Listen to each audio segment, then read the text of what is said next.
నిజామాబాద్ జిల్లా గ్రామీణ అభివృద్ధి అధికారి సాయన్న సిరికొండ మండలంలో విస్తృత పర్యటన చేపట్టారు. లొంక క్షేత్రం అటవీ ప్రాంతంలో జరుగుతున్న సీసీటీ పనులతో పాటు చిన్న వాల్గోడ్ గ్రామ నర్సరీని ఆయన క్షుణ్ణంగా పరిశీలించారు. నర్సరీలో ఎప్పటికప్పుడు శుభ్రత పాటిస్తూ మొక్కల పెంపకంలో తగు జాగ్రత్తలు తీసుకోవాలని వన సేవలకు అధికారులకు ఆదేశాలు జారీ చేశారు. ఈ తనిఖీలలో ఎంపీడీఓ మనోహర్ రెడ్డి, ఎంపీఓ రాజశేఖర్ మరియు స్థానిక కార్యదర్శులు, ప్రజాప్రతినిధులు పాల్గొన్నారు. ఇది ఇమీడియట్గా ఇట్లా ప్లేస్ ఉంది కదా, ఇంకోటి కింద షీట్ తీసుకో, షీట్ వేసేసి ఒక్కొక్కటి చేసి కట్ చేసుకుంటా తీసినప్పుడు మాత్రం కొద్దిగా జాగ్రత్తగా వాటర్ పోయాలి, చనిపోతే. లేదంటే భూమిలోకి వెళ్ళిపోతే మనం పెట్టుకున్న వాళ్ళకు రైతులకు ఉపయోగపడదు, ఇందాక పెట్టుకుంటూ కూడా దేనికి ఉపయోగపడదు. మంచి నిమ్మ ఉంది, జామ ఉంది, ఉసిరి ఉంది. అబద్ధాలు మాట్లాడద్దు, చేయకపోతే చేయలేదని చెప్పాలి.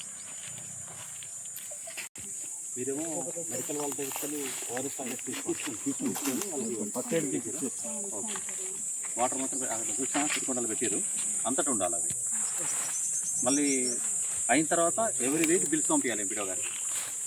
బిల్స్ పంపిస్తే దాంట్లో మనం ఎంట్రీ చేస్తాము, వాళ్ళ అకౌంట్కి వస్తుంది, పంచాయతీ అకౌంట్.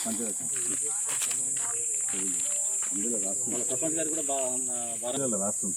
అదే రాయడం వేరు, మనం బిల్స్ చేయడం వేరు. ఆడదాకా చివరి దాకా మీరు చూసుకోవాలి.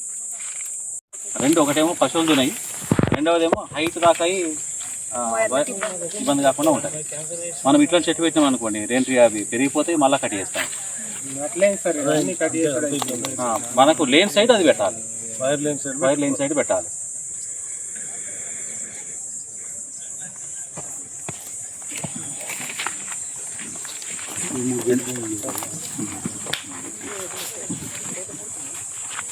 ఈ సీతాఫలం ఉంది కదా, మనం ఇప్పుడు స్టాగర్ నుంచి చేస్తున్నాం కదమ్మా, అది మన ఫారెస్ట్ లేదా మా వాగులు ఉన్నాయా, అక్కడ పెట్టి చేస్తే అయిపోతుంది.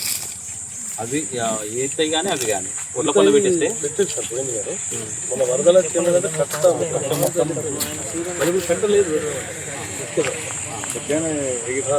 మళ్ళీ కట్టబోసుకునే మనకు ఛాన్స్ ఉంటుంది. లేకుంటే మన గౌడు రైతులకు ఏమైనా ఉన్నాయా? నా పేరు సాయన్, డిఆర్డిఓ నిజామాబాద్. ఈరోజు సిరికొండ మండలం విజిట్ చేయడం జరిగింది. అందులో భాగంగా ఉపాధి హామీ పథకాన్ని పర్యవేక్షించడం జరిగింది. అదేవిధంగా నర్సరీస్, అదేవిధంగా ప్యాడీ పర్చేస్ సెంటర్స్. మా ఐకేపీకి 262 సెంటర్స్ ఇవ్వడం జరిగింది. మన సిరికొండకు 45 ఇవ్వడం జరిగింది. అందులో ఒకటి మినహా మిగతాన్ని ప్రారంభించినాము. అది కూడా ఈరోజు ప్రారంభించడం జరుగుతుంది. అయితే మెయిన్గా ఇక్కడ రైతులు కోరుకుంటుంది ఏంటంటే, ఇక్కడ లోకల్ రైస్ మిల్స్కు అలాట్మెంట్ ఇవ్వమంటున్నారు. అది జేసీ సార్తో మాట్లాడి దాని ఇష్యూ సార్ట్అవుట్ చేస్తాము. అట్ ద సేమ్ టైం రైతులకు ఎక్కడ కూడా ఇబ్బంది జరగకుండా చూస్తాము. మీరు ఏదైతే ఇంతకుముందు చెప్పినారో వర్షాలు వచ్చే అవకాశం ఉంది, అప్పుడు ఇబ్బంది పడతారని. ఇప్పటికే రైతులు పొలాలు కోసి అంటే ఆరబెట్టబట్టి 10 days అవుతుంది కాబట్టి మళ్ళీ వాళ్ళు ఫర్దర్కి ఇబ్బంది పడకుండా తగు చర్యలు తీసుకొని ఇష్యూని రిజాల్వ్ చేస్తాము.